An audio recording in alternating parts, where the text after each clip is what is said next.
Hello, this is Chef John from foodwishes.com with classic rice pudding. That's right, this is one of those homey, comforting desserts that nobody wants, but that everybody loves. And what I mean by that is you never really hear about someone craving rice pudding. I mean, nobody's ever looked at a dessert menu at a restaurant and said, oh man, there's no rice pudding on here. But despite that, when you make this and serve it to people, they absolutely love it. And by the way, not only am I going to show you how to make this crowd-pleasing dessert, I'm going to show you how to make it a lot easier with our proprietary one-pot method. So with that, let's go ahead and get started with our one pot, into which we're going to add some long grain rice. And I know you may have heard short grain and medium grain rice work better for this, but in my opinion they don't, at least not for what we're calling classic rice pudding. So we're going with the long grain, to which we're going to add some salt, as well as of course some nice fresh cold water. And then once that's set, we'll head over to the stove where we're going to bring this up to a boil over medium-high heat.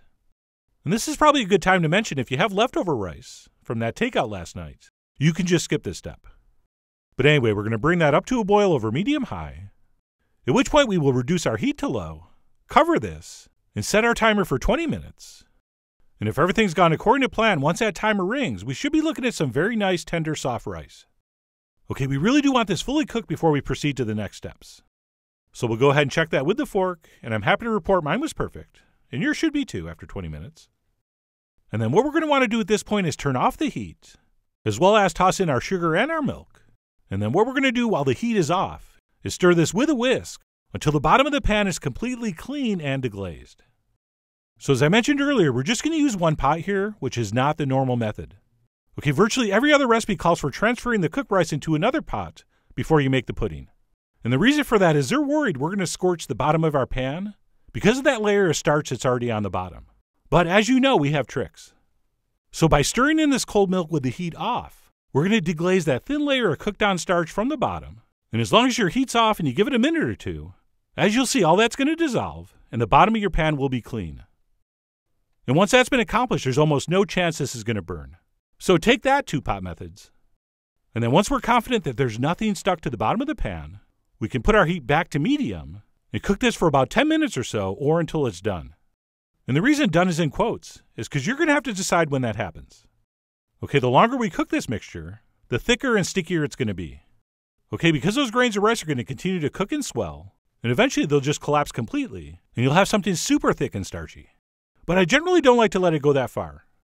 Okay, while I do like them very, very soft, I do want some identifiable grains of rice in this, sort of cloaked in a sweet, creamy sauce. So I cooked mine for about 10 minutes or so until it looked like this. But like I just said, you might want to go for 5 more minutes. Totally up to you. You are, after all, the Richard Hertz of your comforting old-fashioned desserts. And then what we'll do once we decide it's cooked long enough is turn off the heat and stir in the rest of the ingredients. We'll do a nice pinch of cinnamon, some real vanilla extract, and an egg yolk. And please note how as soon as that egg yolk hits the pan, I'm stirring immediately and vigorously until it disappears. Okay, really we're supposed to temper that egg yolk before we add it.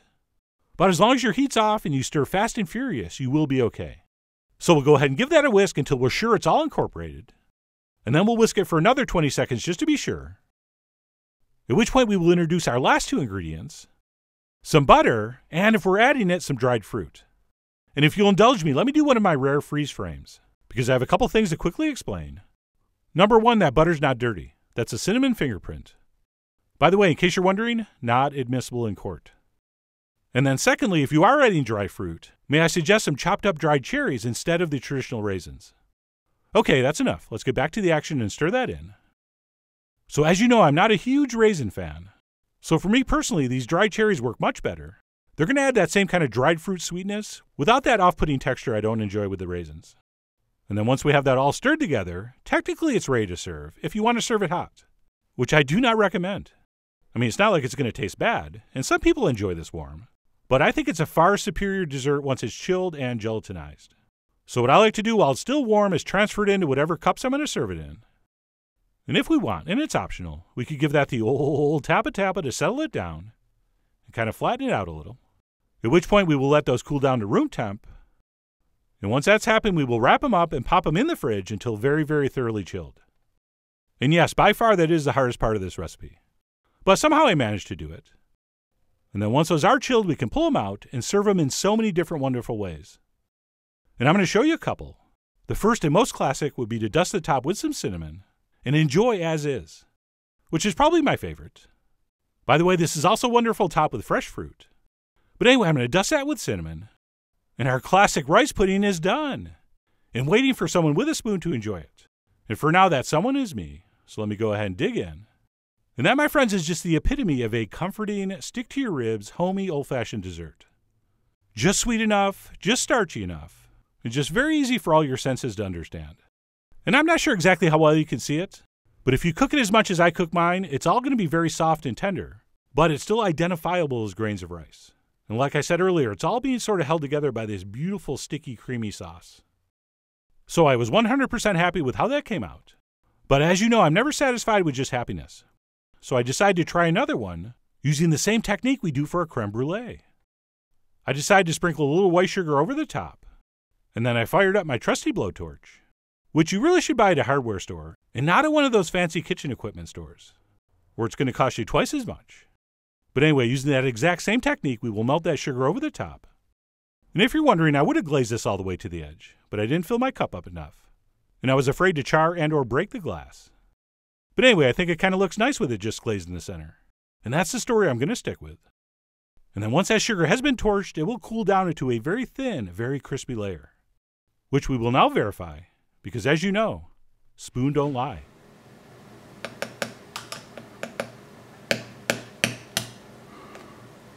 Oh yeah, that sounds good. So I dug into my second rice pudding, which at my age is probably one pudding too many.